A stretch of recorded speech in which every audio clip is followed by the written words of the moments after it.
Olá a todos e a todas. Vamos iniciar então nossa primeira aula de revisão, que na verdade vai ser uma grande síntese de todos os conceitos que abordamos ao longo do bimestre. Vamos começar pela estrutura interna da Terra, né? Essa estrutura interna da Terra ela é herdada, né, da formação do planeta, né, e da formação do sistema solar, com a diferenciação do planeta em diferentes camadas, né?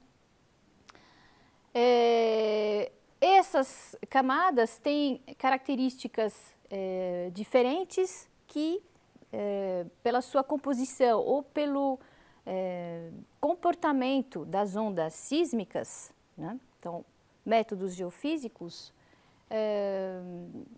podem ser individualizadas, né? E limitadas por descontinuidades.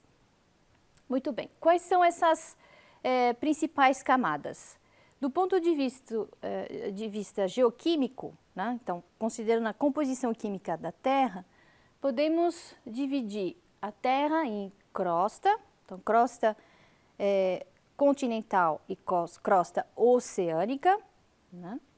Uma crosta continental é uma crosta de composição média mais granítica, enquanto que uma crosta oceânica é uma crosta de composição média mais basáltica, né? Um granito é mais rico em silício, ferro, alumínio, silício, alumínio e potássio. Uma crosta oceânica é mais rica em silício, magnésio, ferro, cálcio, né?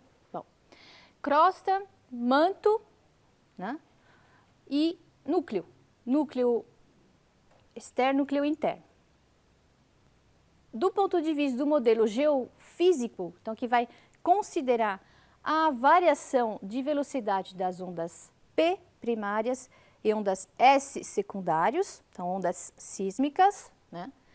Podemos fazer a distinção entre litosfera, astenosfera, mesosfera, núcleo externo, núcleo interno. Todas as camadas internas são sólidas, exceto o núcleo externo, que é líquido. Portanto, no núcleo externo não tem propagação de velocidade das ondas S, né? E o manto é sólido porque as ondas S se propagam. As ondas S não se propagam em meios líquidos, tá? Então, o manto é sólido. Muito bem. O manto sólido, né, é um manto que é mais rico em determinados minerais, como por exemplo olivinos e piroxênios, e a rocha, a grande família de rochas do manto são os peridotitos, né? O núcleo, né, é basicamente uma liga de ferro e níquel.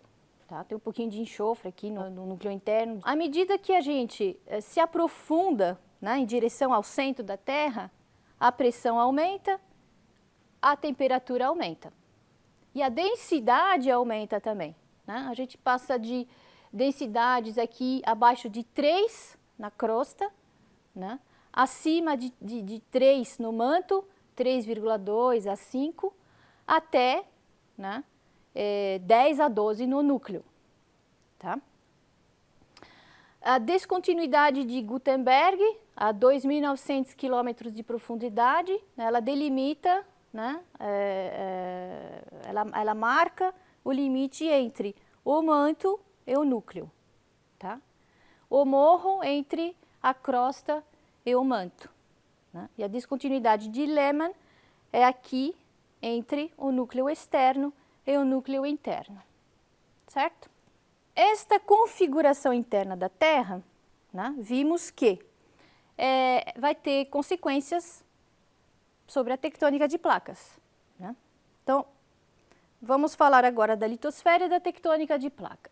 A tectônica de placa, antes de se tornar uma teoria, né, ela foi uma ideia antiga, retomada por Wegener, Alfred Wegener, e ele juntou boa parte dessas ideias com base em evidências, né, diversas ele determinou essa deriva continental, ou seja, os continentes no passado se movimentaram, mas ele não consegue explicar o motor desse movimento, né? Mas ele usa como base, então, por exemplo, evidências geológicas, né? Ele consegue verificar que determinados grupos de rochas, né, têm uma certa continuidade entre continentes que hoje estão separados, linhas de costas que se encaixam, evidências paleontológicas, né, entre outras. Esta teoria, ela acaba sendo validada e se torna a teoria da tectônica de placas com todas as informações recolhidas na exploração dos fundos oceânicos, né? Onde se descobre que existe todo um relevo no fundo dos oceanos, que existe dorsais, né? Onde de cada lado desse eixo da dorsal existe um magnetismo, né? Simétrico das rochas do assoalho oceânico. Sondagens de sedimentos também comprovam essa simetria, né? Portanto, com vários dados científicos, né? E muitos deles geofísicos, essa teoria é validada e se torna a teoria da tectônica de placa. Essa teoria da tectônica de placa, ela explica que a litosfera é fragmentada em placas, né? de tipos diferentes, podem ser continentais, de litosfera continental, de litosfera oceânica, placas que explicam toda a sismicidade e todo o vulcanismo da Terra, né? Que se movimentam, né? Esse movimento ele pode ser, por exemplo, medido a partir de registros de GPS, né? Ou de maneira mais relativa com o uso dos pontos quentes, né? Ou da idade dos sedimentos, ou da idade das anomalias magnéticas. Mas, basicamente, né, temos 3 tipos de movimentos. Divergente, quando as placas se afastam, convergente, quando as placas colidem, se encontram, e transformante, quando as placas deslizam uma em relação à outra. Tá? Então, aqui temos vulcanismo e sismicidade, vulcanismo e sismicidade, e aqui sismicidade. A Terra é uma máquina térmica, né? Ela tem um calor interno, cuja boa parte é oriunda da desintegração aqui dos elementos radioativos. É uma produção permanente. E claro que tem uma energia interna oriunda da sua formação, né? Mas os isótopos aqui de potássio, tório e urânio produzem essa energia interna incessantemente. Essa energia interna ela tem que ser dissipada, né? Se a gente olha aqui esse mapa, né, como que o fluxo geotérmico se comporta em superfície, a gente vê que essa distribuição não é igual, né, em superfície. Ela é maior na região das dorsais, né? E alguns pontos aqui mais amarelo, quer dizer, uma quantidade um pouco maior de fluxo geotérmico, né, eles se concentram no interior da placa, aqui eles representam os pontos quentes, né?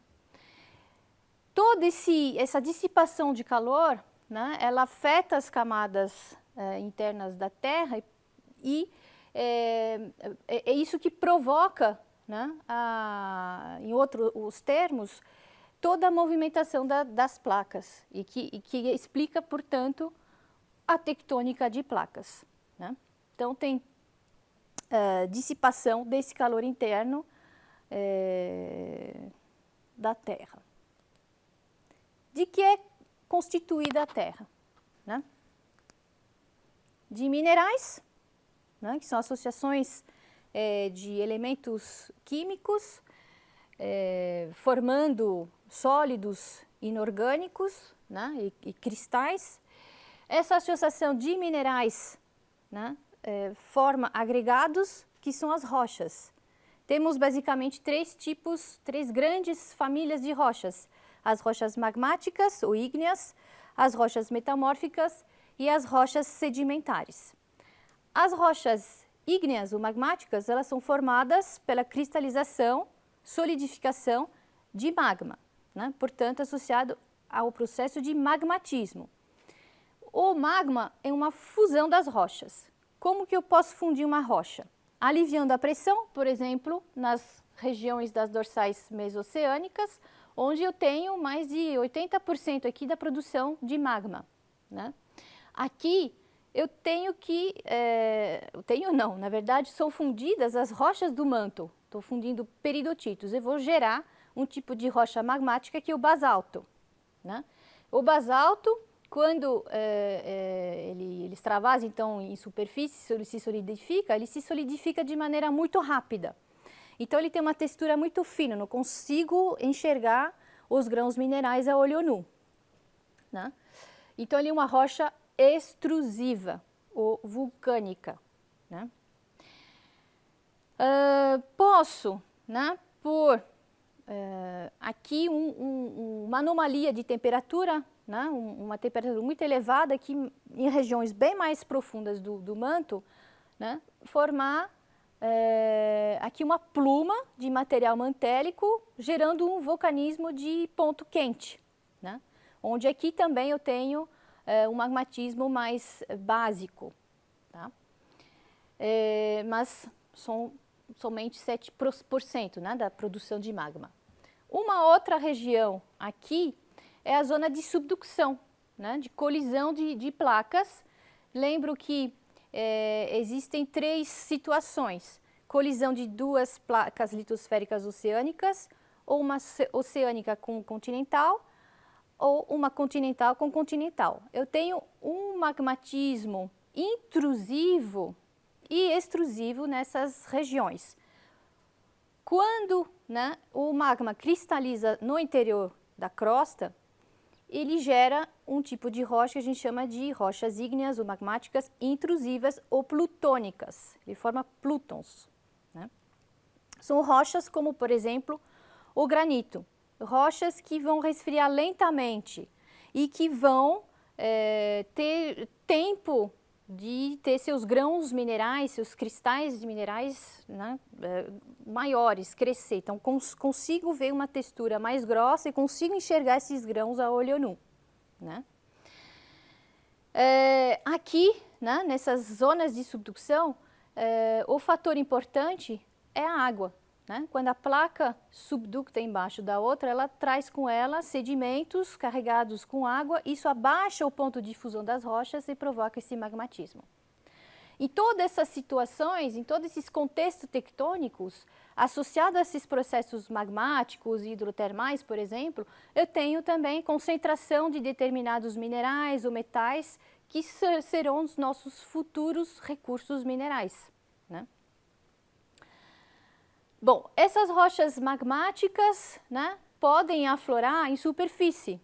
Em superfícies, elas vão ser submetidas aos agentes intempéricos, atmosfera, hidrosfera, biosfera, e elas vão sofrer intemperismo, erosão, transporte e sedimentação, né? Vamos detalhar isso na próxima aula. Esses sedimentos transportados vão ser depositados, acumulados, né, compactados e transformados em rochas sedimentares. Rochas ígneas ou rochas sedimentares, em regiões de colisão de placas, por exemplo, geralmente litosfera continental com litosfera continental, vão sofrer transformação.